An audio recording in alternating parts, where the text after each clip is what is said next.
everyone, I'm Vasel, and today we're taking a look at 3 snappy reviews of different games. watchmojo, Doodle Mayhem, and Look at the Stars. Sort of party games-esque. So we got 3 of them. Are any of them good?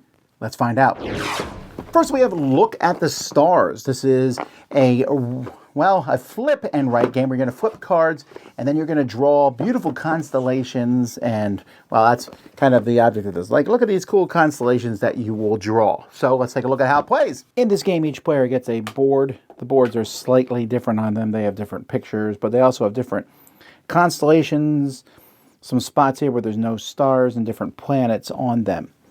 So players are going to be going through 3 days. At the beginning of the game, you'll have a couple cards turned over from these different backgrounds to show you how you can get some more points or some bonus things that you can do over the course of the game. If I draw this symbol at the end of the game, I'll get 5 points. And then over 3 days, you're going to flip over 2 cards, or 6 cards each. When you draw these cards, I can connect this line and this line like that. I could also have rotated to do that if I want to. You cannot flip it or mirror it, but you'll just turn these cards over, and what you're trying to do is you're trying to do constellations. So maybe I'll do that, like that. And when you turn a card over, you don't have to do what it says. So, but if you want to do it, so I might do that one, and then that one. And so you're going to do this for 3 different days. Now, there's a couple things that might show up. There might be a shooting star, which you can draw 1, 2, or 3. You know, I can make the star. Maybe I'll make it here and go 1, 2, and that's my shooting star. Also, the sun is starting to rise. So after the first night, you can't draw below that line, and after the second night, you can't draw below that line. At the end of the game, you're going to score. Each planet's going to give you points for each constellation that's next to it. So this planet, for example, would get 2 points. Well, this is not a constellation because it's just 1 line. Constellations need to have at least 3 lines. And that's not even a constellation, that's a shooting star. So this constellation is 3 lines, so that gives me 3 points. This one is 1, 2, 3 lines, but if I had connected here, it would be 5 lines, and I would get 5 points for that. You can only get points for each size constellation once. You get points for shooting stars, you get points for these cards if they give bonus points, and whoever has the most is the winner. Component-wise, it's nice, the cards have these nice gloss on them, and that's kind of cool. Rules-wise, it's fine, but there's always some edge cases, like, can I do all this to here? What happens if I connect these 2 that aren't in the rules? But the white markers, I mean, it's hard to find new white markers anyway, but that's not that big of a deal. What's a bigger deal is these are wet erase markers in here.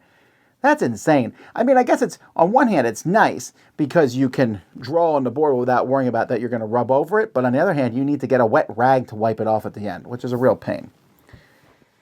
The thing is, this game's so boring. I played it multiple times. We were trying to enjoy it. Like, I'm going to draw these constellations. You draw the constellations. The fact that you have less space each day doesn't make the game better. And you're just always trying to do the same things. You're like, we drew these. I'm going to connect these and make some constellations. I'm going to try to make that weird shape that the card shows to get some extra points. I'll surround planets. But it doesn't feel like there's a lot of oomph to it, and it's very forgettable. The main thing that keeps it from becoming super forgettable is the theme. I like the theme. I like the art. I like how the whole thing looks. But when you're done, your constellations don't look that cool anyway. So not one that I'm really going to recommend. Look at the Stars. I would give this one a 5 out of 10. Doodle Mayhem. Now this game looks terrible, but maybe it's not. In this game, each player is going to get a piece of paper and a pencil, and you do need an eraser. And then there's a score sheet here. You're going to put cards in the middle of the table equal to the number of players. Each person's going to draw a card. You'll notice in the card there's a picture of a shoe, avocado, scissors, glasses, and bird. And you'll shout out one of those. So maybe someone says scissors. So that means I'm drawing the mummy. So then I will draw a mummy. So, I don't know. As soon as I'm done, I draw as fast as I can. I grab the first available card. So I would grab 1 if this was available because it's worth 4 points. Everybody grabs a card. Then you're on teams based on the cards that you grab. So, for example, in the 6-player game, 1, 3, and 5 would be on the same team. That'd be nice if they put that in the cards, but there was no effort put into the production of this game. Then your team, you turn over a timer. The team that you're on, you'll all try to guess each other's pictures. If you get it correct, you get that many points, which you circle on the sheet, And if you don't get them before the time runs out, you cross them off on this sheet. And that's it. First person to get to 20 points is the winner.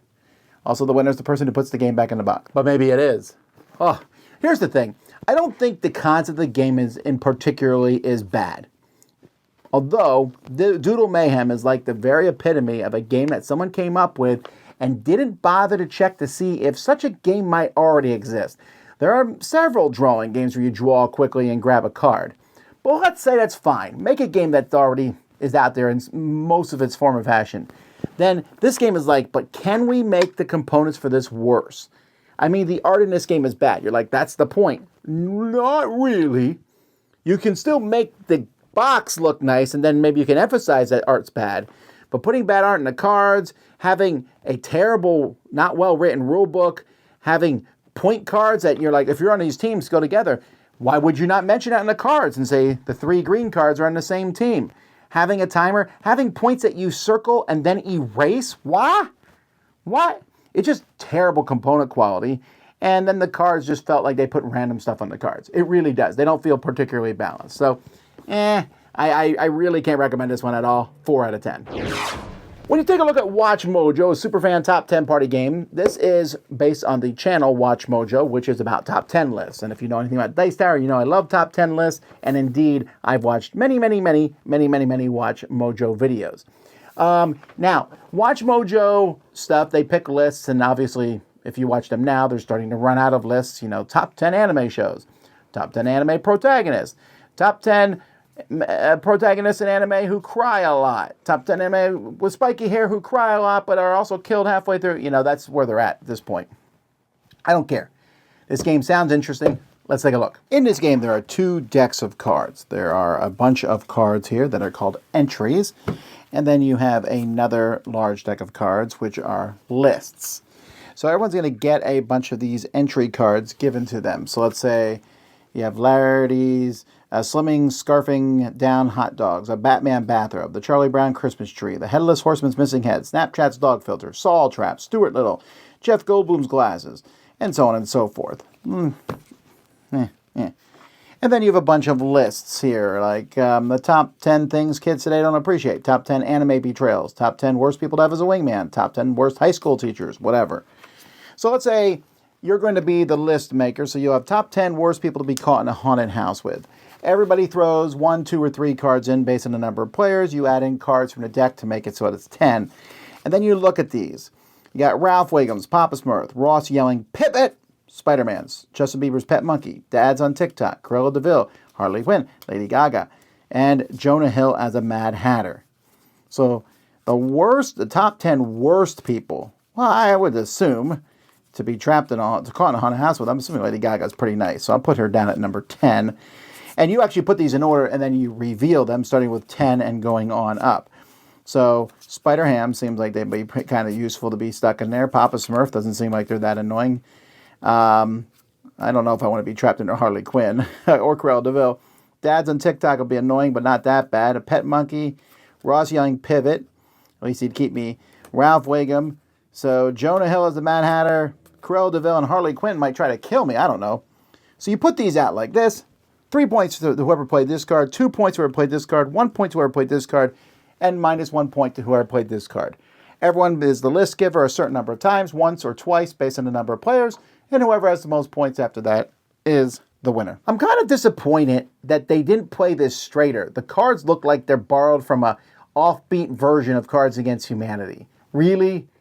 There's also some major problems. So the game allows you, before you play cards, you can discard 2 and draw 2. Great. Every Apples ripoff should have that in it. But when you play the cards themselves, the category might be, you saw, the top 10 people I don't want to be trapped in a haunted house with or whatever. And I have, I'm looking through my cards, and I could throw out answers. And in fact, because the computer, the game's throwing some random ones in there, I could put in there, flip phones. Well, that doesn't even make any sense. Or the DeLorean time machine. Or get to the chopper, which is a phrase. So it's weird to me that it's just not all one thing. It's not all people or stuff. I don't know that I like that. But even more problematic is the game itself is about putting things in order from 1 to 10.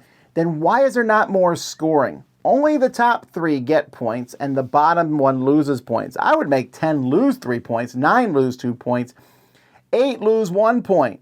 Then 7 and 6, nothing happens. But then 5, 4, 3, 2, and 1 give 1, 2, 3, 4, and 5 points respectively. That makes it more interesting. That means everyone's looking for their card the whole time. But when only the top 3 score, it's not that big of a deal. It's minor points, and I don't know, I just wasn't very impressed with it. Why have 10 putting them in order? If you have 10 putting them in order, you're essentially playing apples to apples. So I wanted to like this one more. I didn't expect it would be good. My expectations were realized. And I have to give this one another 5 out of 10. I think this one could be fixed. I think it could be a better game. But for now, I can't really recommend it. So there you go, folks. That is 3 games I'm not really recommending, unfortunately. But hey, I played them, so you don't have to. But maybe you like them. Let me know in the comments and let other people know, because maybe you want to promote these. Until next time, I'm Tom Vasel, and you've been watching The Dice Tower.